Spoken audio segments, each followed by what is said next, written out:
Sebab kalau saudara Rocky Gerung ditangkap,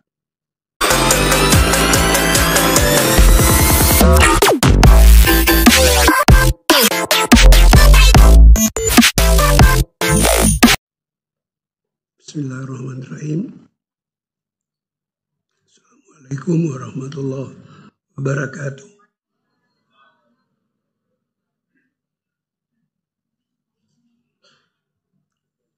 Sebenarnya yang mau saya katakan, sebagian sudah dikatakan oleh teman saya, tuan rumah Profesor Didi Rahbini. Jadi saya tidak usah ngulang lagi, sebab itu redundant kalau saya mengulang lagi. Dan sebagian, dan saya kira akan diulang oleh saudara Rocky Gerung, yang beberapa hari lalu rekaman ceramahnya di Australia disiarkan di Indonesia, dan saya dengar, saya sangat terharu. Kenapa saya terharu? Saya nggak bisa lagi seberani itu.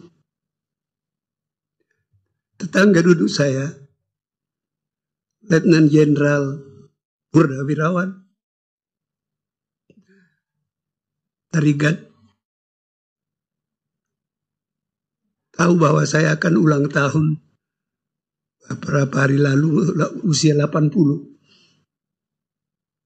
Menganjurkan saya untuk berani kembali seperti dulu. Saya ceritakan dulu saya berani. Tapi saya harus habis dimaki-maki orang, dibully orang-orang yang membela Presiden Jokowi. By the way, malam minggu lalu, saudara Gunawan Muhammad, bekas pemimpin redaksi saya di Tempo, kami bersama-sama dulu memimpin Tempo Magazine, menangis. Ini agak simbolik, karena ketika pelantikan Jokowi, Yusuf Kala, itu kan ada pawai. Saya nangis. Dan nangisnya juga di depan kamera televisi, di Kompas juga. Kenapa saya menangis?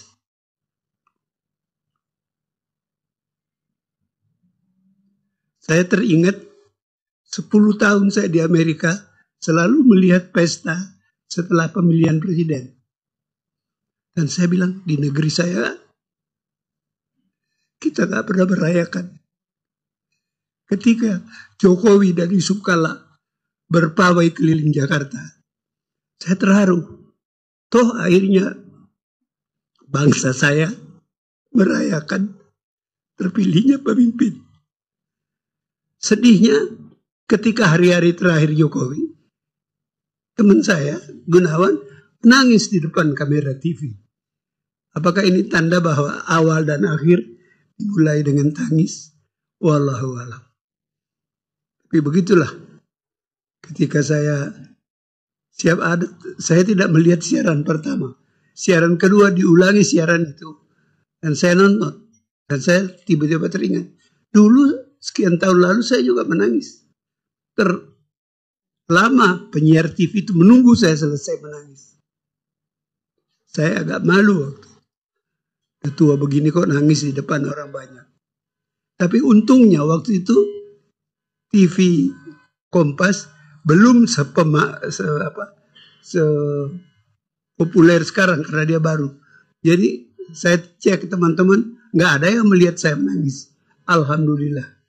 Tapi sekarang ini saya senang kalau Anda semua menonton, karena Gunawan dulu itu mendukung Jokowi.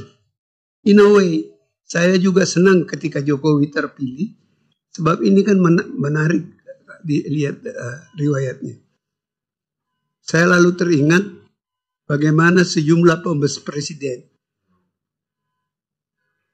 pengurus negara tertinggi, memulai dengan jabatan yang rendah sekali. Kalau tidak salah, Presiden Tiongkok sekarang ini, dia dulu pejabat penting di Shanghai. Dan dia melalui proses merangkak naik, akhirnya menjadi orang nomor 1 di Tiongkok. Nah, saya jadi terharu melihat Jokowi itu mulai dari wali kota Solo, jadi gubernur meskipun sebentar, kemudian jadi presiden Republik Indonesia.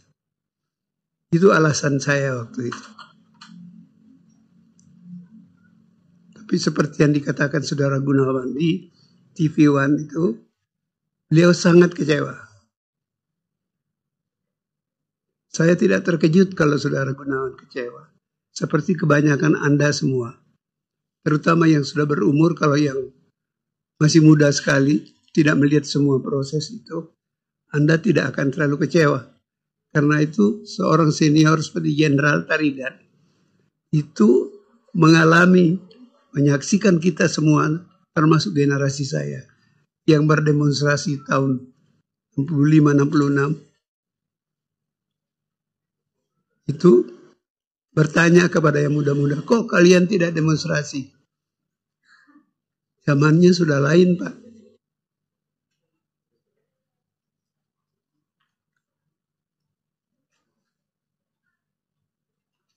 Selamat datang, Pak Jaya.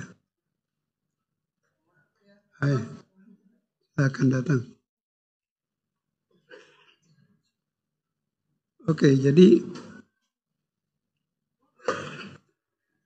generasi yang muda sekali sekarang tidak melihat bagaimana kita tahun 66, usia saya waktu itu belum 30 tahun, dan sangat rajin, bukan hanya berdemonstrasi.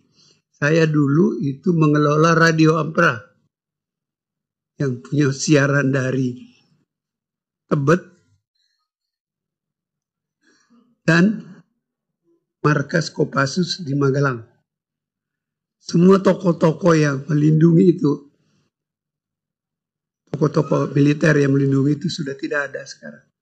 Jenderal Sarwoedi sudah meninggal.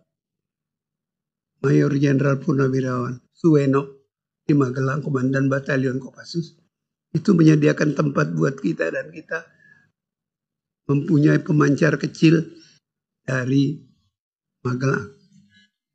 Sudah tidak ada lagi generasi ABRI yang dulu dengan semangat yang tinggi, sekarang tidak ada lagi. Jadi Pak, sebagaimana kita menyaksikan generasi muda mahasiswa yang lain daripada generasi kami dulu, kita juga melihat generasi ABRI, sekarang namanya TNI, yang juga lain sama sekarang. Ada mungkin baiknya. Saya tidak mengatakan itu tidak baik. Mungkin ada baiknya. Tidak mungkin kita mereproduksi apa yang ada dulu ke zaman sekarang ini. Gitu. Saya akan mengucapkan khusus kepada Pak Jaya, terima kasih besar, terima kasih banyak atas segala bantuan beliau kepada kegiatan Institut Peradaban. Bertahun-tahun, sudah usia kita sudah sekitar 10 tahun. Dan selalu dibantu oleh Pak Jaya. Tidak selalu hadir kalau beliau kami undang. Tapi bantuan beliau selalu ada.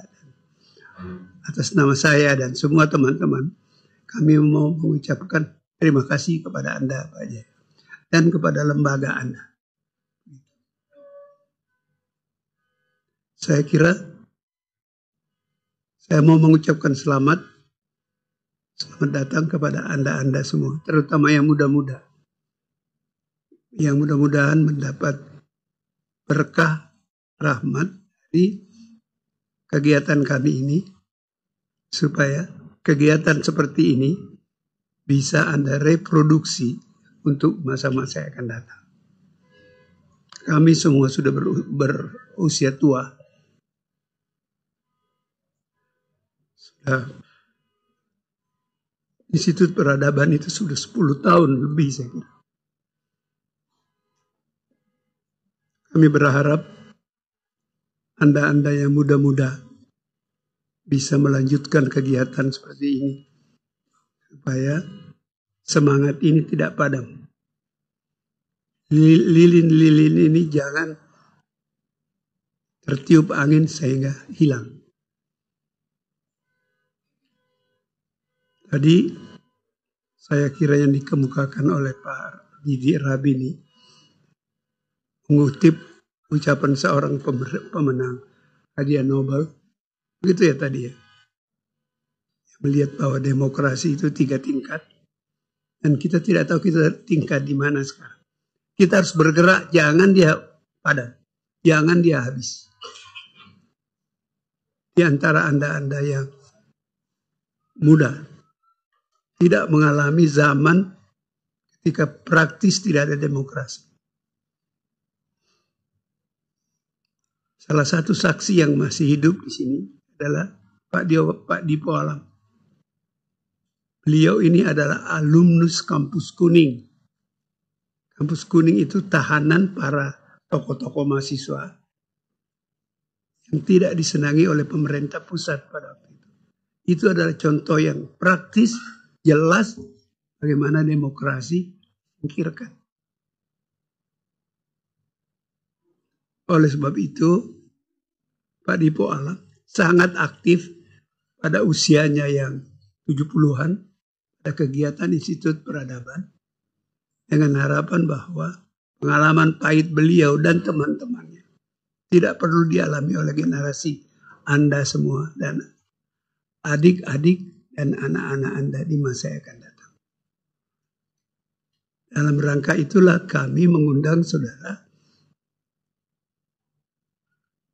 Rocky Gerung. Saya ini merasa bahwa ini jawaban pribadi saya. Kenapa saya tidak galak lagi? Karena sudah ada Rocky Gerung yang saya anggap melanjutkan apa yang selama ini saya berani katakan. Dengan segala risiko, dan risiko itu juga dipikul oleh saudara Rocky Gerung. Menurut berita yang saya dengar, yang dikatakan oleh Rocky di Australia, siarkan tuh, bagaimana dia ini kalau pulang ke Indonesia sudah akan ditangkap. Sudah berapa hari pulang dari Australia dan masih ada. Kami agak ragu karena undangan kami kepada beliau ketika beliau masuk di Australia. Nah, efek bahwa beliau ternyata masih jalan, mungkin dia mau nangkap itu berpikir 2 kali. Sebab kalau saudara Rocky Gerung ditangkap, saya pikir akan banyak reaksi yang lebih berat, lebih keras, sehingga pemerintah akan menjadi sangat bingung. Karena Rocky telah menjadikan dirinya fenomena yang kritis kepada pemerintah yang ada sekarang ini. Mudah-mudahan harapan itu terlaksana. Tapi mudah-mudahan dia tidak perlu ditangkap. Sebab itu selain dia akan menderita karena ditangkap, yang lebih menderita lagi adalah yang menangkap dia. Sebab akan berhadapan dengan reaksi dari orang-orang yang merasa bahwa ini adalah contoh yang jelas bagaimana kalau demokrasi itu tidak jalan. Saya mengucapkan sekali lagi terima kasih kepada Anda semua. Terima kasih kepada para Madinah yang bekerja sama pada kita. Dengan para Madinah ini kalau tidak salah kedua kalinya ya kita bersama. Dan kita masih akan melakukan banyak kegiatan bersama di masa yang akan datang. Terima kasih kepada Anda semua. Mudah-mudahan Anda mendapat berkah dan hikmah dari acara kita hari ini. Terima kasih. Wassalamualaikum warahmatullahi wabarakatuh.